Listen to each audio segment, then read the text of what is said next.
Assalamualaikum warahmatullahi wabarakatuh.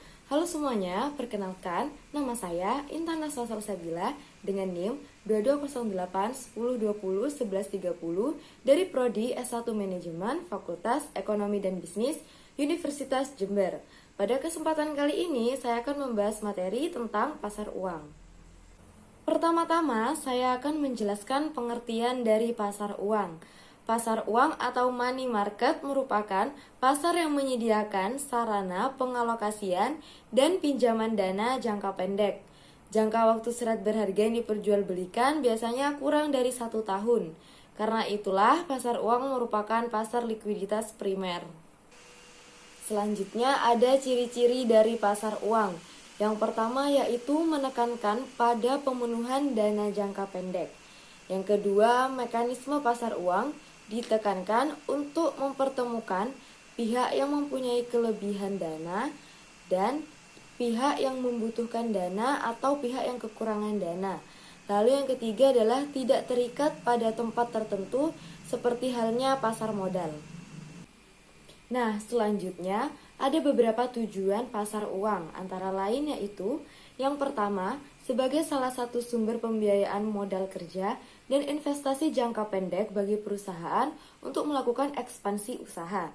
Yang kedua, sebagai fasilitator dan mediator para investor dari luar negeri yang ingin berinvestasi menyalurkan pinjaman jangka pendek kepada pengusaha di Indonesia.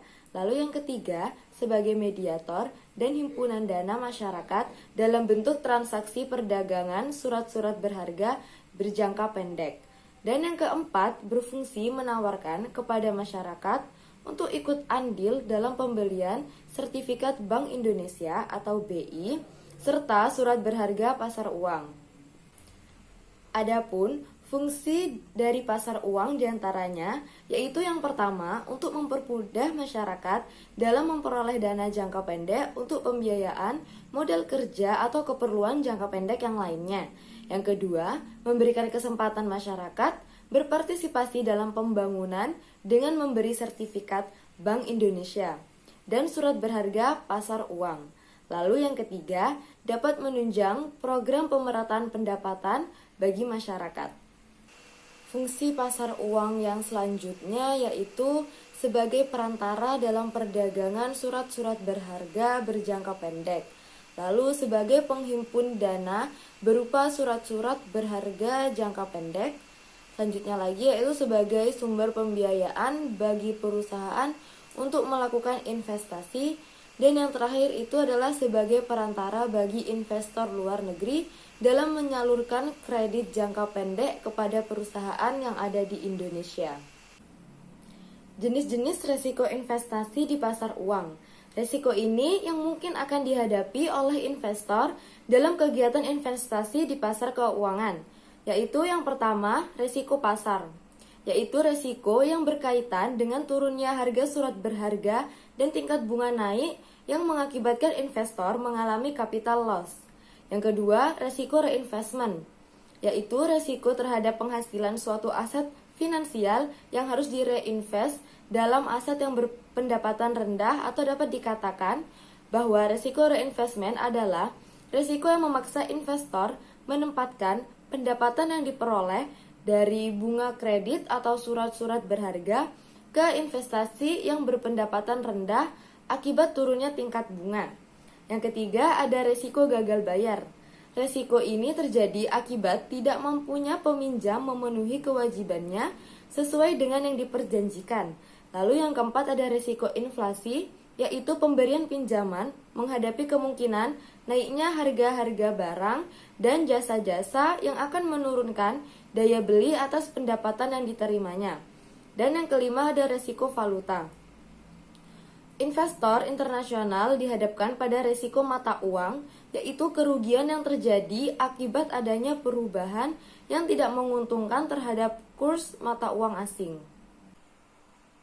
Lalu selanjutnya ada instrumen atau surat-surat berharga yang dapat diperjualbelikan di dalam pasar uang.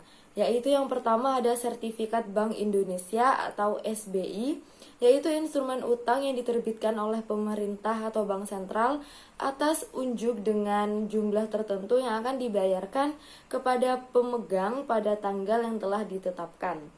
Yang kedua adalah surat berharga pasar uang atau SBPU, yaitu surat-surat berharga berjangka pendek yang dapat diperjualbelikan secara diskonto dengan Bank Indonesia atau lembaga diskonto yang ditunjuk oleh BI.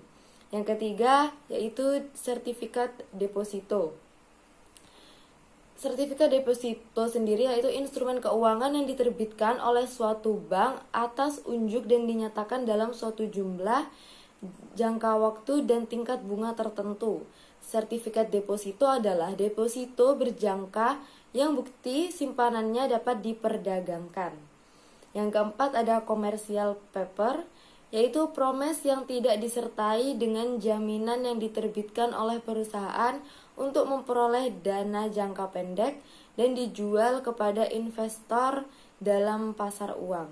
Yang kelima ada call money, yaitu kegiatan pinjam-meminjam dana antara satu bank dengan bank lainnya untuk jangka waktu yang pendek. Yang keenam ada repurchase agreement, yaitu transaksi jual beli surat-surat berharga disertai dengan perjanjian bahwa penjual akan membeli kembali surat-surat berharga yang dijual tersebut pada tanggal dan dengan harga yang telah ditetapkan terlebih dahulu. Yang ketujuh ada bankers acceptance, yaitu suatu instrumen pasar uang yang digunakan untuk memberikan kredit pada eksportir atau importir untuk membayar sejumlah barang atau untuk membeli valuta asing. Yang kedelapan ada treasury bills, yaitu adalah surat utang yang diterbitkan oleh negara dengan jangka waktu 90 hari sampai dengan 1 tahun. Yang kesembilan ada promissory notes. Promissory notes adalah surat sanggup bayar yang membuktikan adanya utang piutang jangka pendek antara kreditur dan debitur. Nah, lalu selanjutnya ada persamaan dan perbedaan dari pasar uang dan pasar modal. Persamaan dari pasar uang dan pasar modal yang pertama yaitu pasar uang dan pasar modal sama-sama berasal dari bagian pasar finansial atau pasar pendanaan. Yang kedua, menjalankan fungsi yang sama yaitu membatasi pihak surplus dan defisit yang memiliki peluang investasi. Lalu yang ketiga, produk pasar uang dan pasar modal relatif sama yaitu berupa surat berharga. Selanjutnya adalah perbedaan dari pasar uang dan pasar modal. Yang pertama, produk pasar uang ini bersifat jangka pendek, yaitu kurang dari 270 hari, sedangkan pasar modal ini lebih bersifat ke jangka panjang. Yang kedua, pasar modal ada pasar sekundernya, sedangkan pasar uang tidak selalu ada. Yang ketiga, pasar uang ada di antara bank, sedangkan pasar modal terjadi di bursa efek. Yang keempat, pasar modal memiliki produk turunan opsi, waran, dan RAIC, sedangkan pasar uang hanya memiliki turunan produk reksadana. Lalu yang kelima, produk kedua pasar berbeda dalam hal return dan resikonya. Pasar uang resikonya rendah dengan untung rendah, sedangkan pasar modal resikonya tinggi dengan return yang tinggi. Sekian presentasi yang dapat saya sampaikan, kurang lebihnya mohon maaf. Wassalamualaikum warahmatullahi wabarakatuh.